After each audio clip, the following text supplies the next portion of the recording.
Je passe la parole à Gilles Pizon. Merci. Bonjour. Aujourd'hui, ce n'est plus je pense, donc je suis, c'est je communique, donc je suis. L'INED l'applique depuis longtemps avec quelque efficacité, semble-t-il. D'après les études de notoriété des organismes de recherche dans le grand public, l'INED est presque aussi connu que le CNRS, l'INSERM ou l'INRA, et peut-être plus connu que l'INRIA, l'ISTAR ou l'IRSTEA, je m'en excuse, qui sont des EPST plus gros que l'INED. Toujours parmi le grand public, ceux qui ont entendu parler d'INED imaginent un institut de recherche de grande taille. Très peu savent qu'en taille, c'est l'équivalent d'un gros laboratoire, où il y a beaucoup de laboratoires au CNRS qui sont nettement plus gros. Personne, ou très peu, imaginerait que l'INED est 100 fois plus petit que le CNRS. Donc la notoriété de l'INED dépasse largement ce que l'on attendrait au vu de sa taille. D'où cela vient-il? Alors, l'INED a d'abord eu le souci de la communication, alors on disait autrefois la vulgarisation, dès sa création il y a 70 ans. Et son fondateur, le premier directeur, Alfred Souli, comme on l'a vu, ne dédaignait pas de s'exprimer dans les médias, avec efficacité. La revue scientifique spécialisée Population s'est toujours préoccupée de publier des articles accessibles à un lectorat large, allant au-delà des seuls spécialistes. Ensuite, notre époque est friande de chiffres. Tout ce qui n'est pas appuyé par des chiffres ne vaut pas, au point que les chiffres sont la vérité. Et l'INED, avec ses publications et son site internet, plein de chiffres, répondent bien à ce besoin. En publiant, par exemple, sous forme de grands tableaux, comme tous les pays du monde que vous avez dans votre pochette et dont vous avez l'édition 2015 qui vient de sortir il y a 15 jours. Alors, nous publions ce grand tableau tous les 2 ans, c'est un de nos best-sellers. Il y a 3 semaines à peine, j'ai eu plusieurs coups de téléphone d'abonnés ou de lecteurs de Population et Société qui me demandaient un peu angoissés, mais quand enfin allaient sortir tous les pays du monde? On est très attendu. Alors ce numéro, comme d'ailleurs tous les numéros de Population et Société, qui sont en ligne gratuitement sur le site de l'INED, je le signale, qui offre par ailleurs ce site beaucoup de chiffres, de statistiques sous forme de tableaux, cartes graphiques, en partie animées, avec un effort d'ergonomie. Ceci afin que l'internaute qui cherche un chiffre particulier, et c'est pour cela que la plupart des internautes viennent sur le site de l'INED, le trouve sans difficulté. Alors qu'il s'agisse de la population du Tadjikistan, de l'espérance de vie au Malawi ou du nombre de centenaires en France. Cela dit, les chiffres, ça n'intéresse pas tout le monde. Même beaucoup trouvent que les statistiques, c'est ennuyeux. Et l'image de la démographie est souvent celle d'une science statistique. Mais si on explique au public que c'est de la naissance, la vie, la mort que l'on parle, que l'on s'intéresse à ce qui se passe dans le couple, dans la famille, des sujets qui nous touchent tous, alors les questions de population deviennent passionnantes. Alors c'est ce que fait le site de l'INED avec ses animations. Et là, je vais vous proposer d'aller sur le site de l'INED. Alors, je ne sais pas si on va y arriver. La régie, ben voilà. Donc, pour ceux qui ne connaissent pas, voici la page d'accueil du site de l'INED. Oui. Et alors, pour les gens que les chiffres ennuient, et je pense que c'est la majorité des gens dans la population, eh bien, il y a des ressources, comme par exemple celle-ci, qui permet de jouer avec la famille et de, notamment, composer ou recomposer sa famille.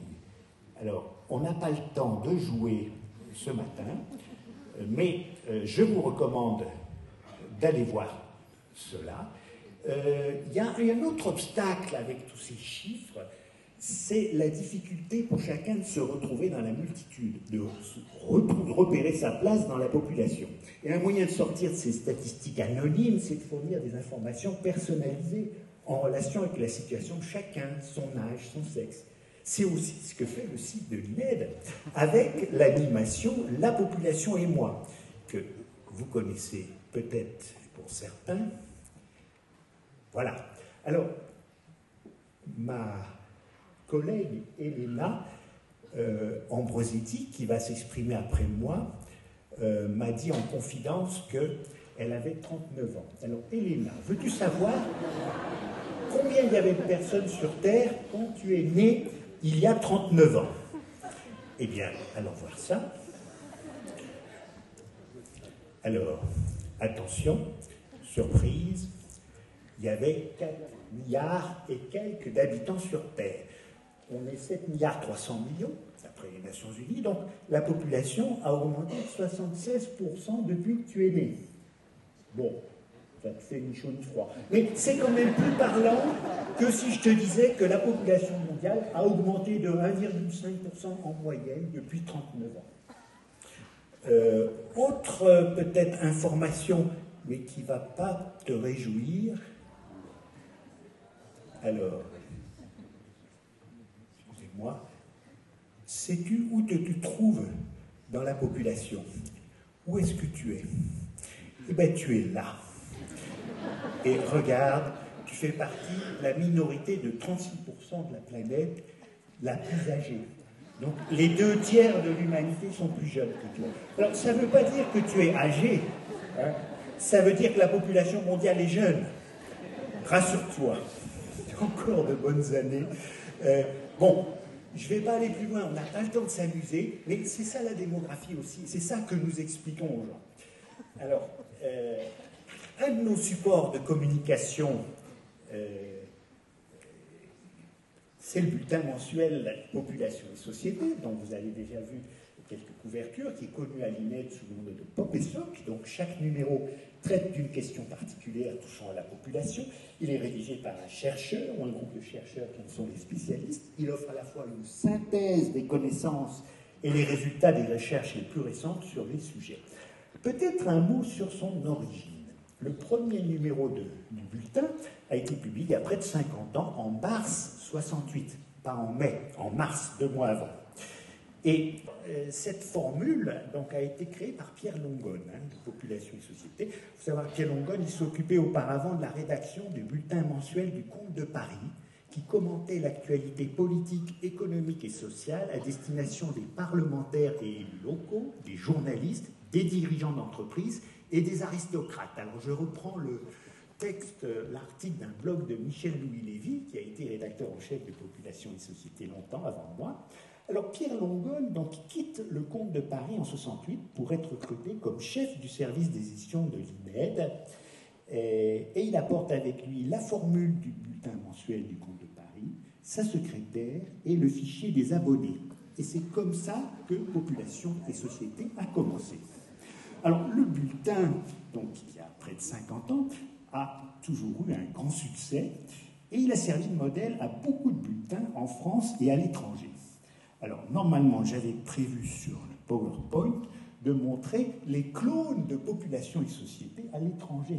Parce qu'il y a un Population et Société roumain, qui a été créé, un Population et Société russe, je devais vous les montrer, en partenariat avec l'INED, et il y a même eu un Population et Société en géorgien qui était en projet il y a quelques années. Je ne sais pas s'il est arrivé, s'il a vu le jour. Mais, donc, ah ben voilà. Voici le numéro 46 de... Alors, je ne connais pas le russe, mais vous reconnaissez la maquette de Population et Société. C'est la reprise d'un article d'Alain Monnier, La population de l'Europe, 1950-2050. Voilà. Alors, voici eh bien, la reprise de tous les pays du monde 2001, donc le grand tableau. Ah ben, voici le début de l'article, ça c'est mon nom en bas, en russe. Alors, tous ces clones, malheureusement, ont disparu très vite. Une très forte mortalité infantile. Ils ont disparu au profit de blogs ou d'autres formules. Mais l'original est toujours là. Et son format n'a guère changé en 50 ans. Donc, c'est 4 pages, 2 colonnes, des graphiques, des tableaux, des pyramides, si possible, très grandes. Et voilà. Donc cette longévité est étonnante à une époque où les réseaux sociaux, les nouveaux modes de communication font que l'on change de support ou qu'on adapte fortement les anciens. Donc, quel est le secret de la longévité de Popessoc et de sa réussite?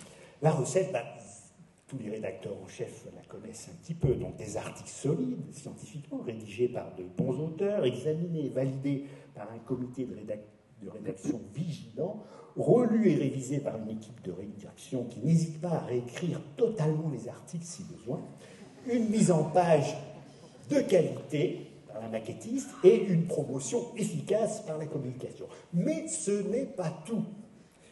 Les articles doivent répondre aussi aux questions que se pose le public. Et en France, de façon assez étonnante vue de l'étranger, les questions de population passionnent. On l'a vu déjà, la démographie est considérée comme une question importante.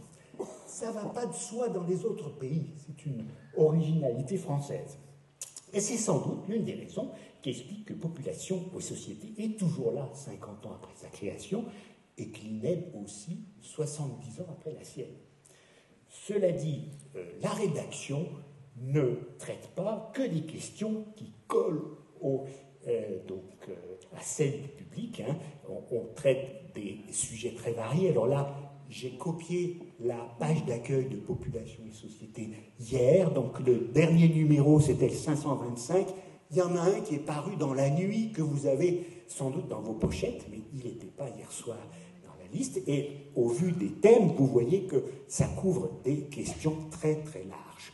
En termes de nombre de téléchargements, donc de succès, eh bien, il est très variable selon les numéros. Là, c'est une statistique sur le nombre de téléchargements en 2013 des numéros publiés au cours des 4 années précédentes. Vous voyez que selon les numéros, ça va de quelques centaines à quelques milliers à plus de 20 000 téléchargements pour certains numéros. Et en 2014, les numéros les plus téléchargés, c'est les politiques familiales en France et en Europe, on y revient, par Olivier Thévenot, qu'on a vu tout à l'heure, et ses collègues. Et y a-t-il une saison pour faire des enfants? On revient à ces questions d'enfants d'Arnaud Régnier-Loyer et Jean-Marie Rohrwasser. Tous les deux ont été téléchargés plus de 40 000 fois en 2014. Et c'est des numéros qui sont assez anciens, hein, celui sur la saison. Voilà. Alors, je conclus exactement, Catherine, je conclus par un peu de prospective. Hein. Si l'INED existe toujours dans 70 ans, et si Popessoc est toujours là, quel sera le sujet traité dans le numéro de septembre 2085? J'ai calculé, ça sera le numéro 1296. Ce pourrait être Japon, les écarts d'espérance de vie entre hommes et femmes augmentent chez les robots. Vous savez que les Japonais voient une partie de leur avenir dans les robots. Ils les fabriquent à leur image. Il n'y a pas de raison qu'il n'y ait pas des hommes et des femmes qui ne se mettent pas en couple et qui n'aient pas une famille. Plus vraisemblable encore que, un autre sujet, Europe, le déficit des naissances masculines se creuse. Vous le savez peut-être, autrefois, dans nos pays, il y avait une préférence pour les naissances masculines. Elle est en train de se transformer en une préférence légère pour les filles. Alors, ça ne se traduit pas par des avortements sélectifs d'embryons de garçons, mais ça se traduit par des probabilités d'agrandissement chez les couples qui ont déjà 2 garçons plus élevées que celles, les familles qui ont 2 filles.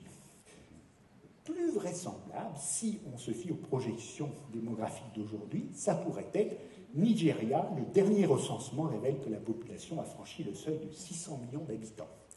C'est les projections moyennes des Nations Unies.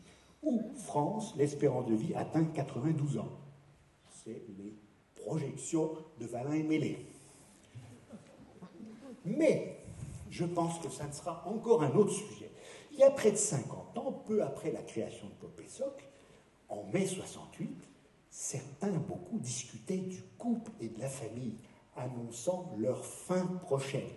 50 ans après, ils sont toujours là, et nombreuses sont les recherches à l'INED et ailleurs pour décrypter leurs contours et leurs évolutions. Finalement, après avoir consulté mon devin, j'ai le plaisir de vous montrer en avant-première le numéro de septembre 2085. Il s'intitule « Où rencontre-t-on son premier partenaire sexuel et son premier conjoint? Par Louise Duponceau da Silva, Raphaël Nguyen-Le Guénaud et l'équipe de l'enquête, de la 10e édition de l'enquête Couple. Croyez-moi, dans 70 ans, on n'aura pas fini de parler de couple, de genre, de population et de société. On n'aura pas fini avec population et société.